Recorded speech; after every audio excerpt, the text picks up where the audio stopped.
একটা কাজ কর তুই। কি কাজ ভাই? তুই পারবি আমি জানি। আচ্ছা কাজটা কি ভাই? কিছু টাকা ম্যানেজ করে দেওয়া।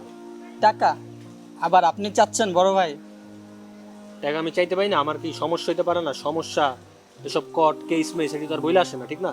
হ্যাঁ, সমস্যা মানুষ বলতে সমস্যা হয়। তুই তাহলে একটা কাজ কর, টাকাটা আমার ম্যানেজ করে দে, আমি ওই সাইডটা হ্যান্ডেল করে তোর আচ্ছা কখন লাগবে ভাই? দে, তোর যখন ইচ্ছা। আমি কইলে তো তোর প্যারো আছে, সন্ধ্যায় দিতে দে। আচ্ছা ঠিক আছে, তাহলে সন্ধ্যায় আমি টাকা নিয়ে দেখা করবো আপনার সাথে। হ্যাঁ, সন্ধ্যায় আমার একটা ফোন দিস, আমি তোর ফোন দিলে প্যারা খাই যাবি তুই, বুঝিস নি? আচ্ছা ঠিক আছে, আমি আপনার ফোন দেবো। বাসে একটা ঘুম দে। আচ্ছা ঠিক আছে, ওকে।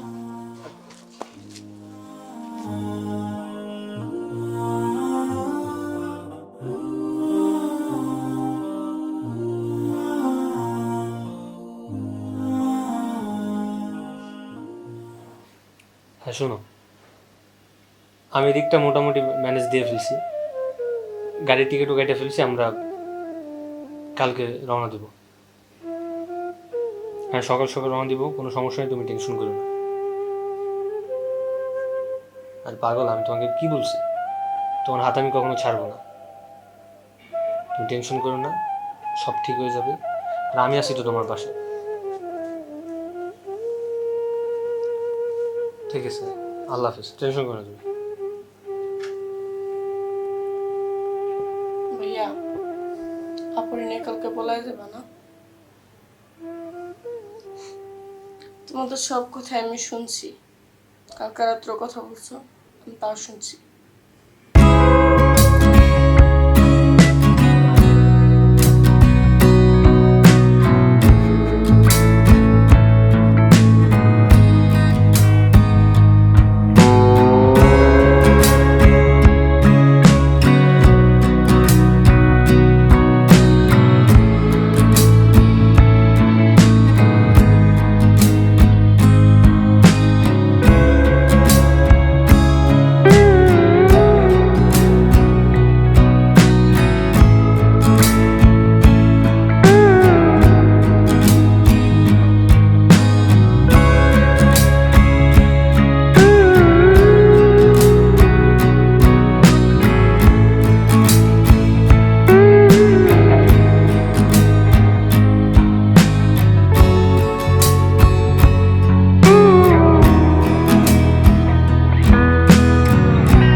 চিন্তা করতেছি ওইখানে আমরা 3-4 মাস থাকার পরে যখন আমরা ঢাকা ব্যাক করব, আই হোপ ইনশাল্লাহ সব কিছু ঠিকঠাক হয়ে যাবে।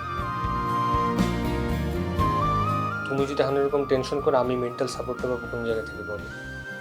আমি কিন্তু পুরো একা হয়ে যাব। হ্যাঁ, কোনো টেনশন করো না, আমি আসি, আমরা দুজন মিলে ইনশাল্লাহ সব কিছু ঠিক করে ফেলবো। হ্যাঁ ঠিক আছে।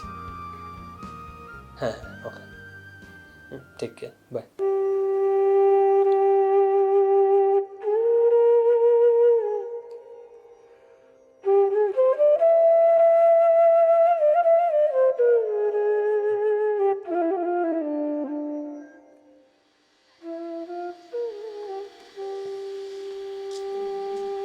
রে মীরা, হঠাৎ ডাকলি যে? ভাইয়া, আমি তো আসলে একটু বিপদে পড়ে গেছি, তাই আপনাকে একটু ডাকলাম। কি সমস্যা? আচ্ছা ভাইয়া, আমার না কিছু টাকা ধার লাগতো, আপনি যদি আমাকে দিতেন আমি অনেক উপকৃত হতাম। আসলে আমি অনেক বিপদে পড়ে গেছি তো, তাই আপনাকে। আসলে মনে কর যে ইনস্ট্যান্ট তো সবারই সমস্যা, আমার একটু সমস্যা যাচ্ছে। তারপরও তুই আমার ছোট বোনের মতো, তুই একটা সমস্যার কথা আমাকে বলেছিস, আমি অবশ্যই তোর জন্য চেষ্টা করব। বাট আমি হয়তো তোকে ওভাবে সাপোর্ট করতে পারবো না, আমি তোকে 1000-5,000 টাকা দিয়ে সাপোর্ট করতে পারবো, যেহেতু এখন সমস্যা সবারই। তুই যদি 5,000 টাকার মধ্যে মিলিয়ে নিতে পারিস। ঠিক আছে ভাইয়া, কোনো সমস্যা নাই, আমি অতটুকুতে ম্যানেজ করতে পারবো। অ্যাটলিস্ট টাকাটা তো একটু হলেও ম্যানেজ হয়েছে। আর ভাইয়া আপনি টেনশন করেন, আমি আপনার টাকাটা যত তাড়াতাড়ি সম্ভব আপনাকে রিটার্ন করে দেবো। ঠিক আছে, তাহলে অনেক রাত হয়ে গেছে, তুই বাসায় যা, আমি তোর জন্য দেখতেছি। ঠিক আছে ভাইয়া। আচ্ছা ঠিক আছে, যা তাহলে। হ্যাঁ, আল্লাহ যা, হাফেজ। চলে যা। ওকে, আল্লাহ হাফেজ।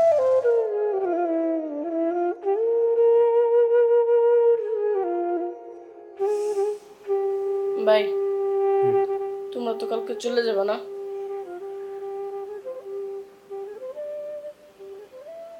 হুম। আমার একটা কথা রাখবা? বল। আপুরে আর তোমার সামনে রেখা কিছু কথা বলতাম।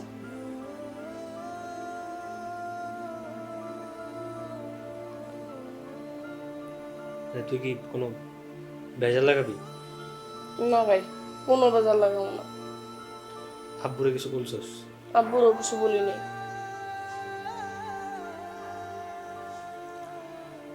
শোন, আমি তোর কিছু কথা বলি। ওর সাথে আমার সম্পর্কটা 3 বছরের। আর সম্পর্কের শুরু থেকে এখন পর্যন্ত আমি একটা কথা বলছি, আমি কখনো তোমার হাতটা ছাড়বো না। আমি যদি কালকে ওরে নিয়ে না যাই, এটা 100% শিওর ও আর আমার হবে না। পরশু দিন ওর বিয়ে কনফার্ম। কালকে আমার ওরে নিয়ে যাইতেই হবে। তোমরা যা খুশি তা করো, আমার তাতে কোনো সমস্যা নেই। কিন্তু তুমি ওরে ওই আপু, আমি তোমাদের দুজনকে সামনে রেখে কিছু কথা বলবো, এর থেকে বেশি কিছু না। প্লিজ। আপু, আমি অনেক ছোট মানুষ, তারপরও তোমাদের একটা কথা বলতেছি। আপু, ভাইয়ার সাথে যে তোমার 3 বছর রিলেশন, সেটা আমি জানি। আপু, এই যে তোমরা পালিয়ে যাচ্ছ, পালিয়ে যাওয়ার পর তোমাদের ফ্যামিলির কি অবস্থা হবে তাকে একবার ভেবে দেখেছো? আসলে আমি এভাবে কখনো ভেবে দেখিনি তামিম। আমরা যদি পালিয়ে গিয়ে বিয়ে করি, হয়তোবা আমরা অনেক সুখী হব, কিন্তু বাবা মার কথা চিন্তা করে আমাদের এই কাজটা করা উচিত হবে না। আসলে ও ছোট্ট একটা মানুষ হয়ে যা বলছে, আমরা দুজন এত বড় হয়ে এগুলো চিন্তা করতে পারিনি। আমরা পালিয়ে গিয়ে বিয়ে করব না। ভাইয়া, একটা কথা কি জানো, তোমাদের যে রিলেশন, এই রিলেশনের কথা আমি আব্বুকে বলেছি, আর আব্বু বলছে আপুর আব্বু আম্মুর সাথে কথা বলবে।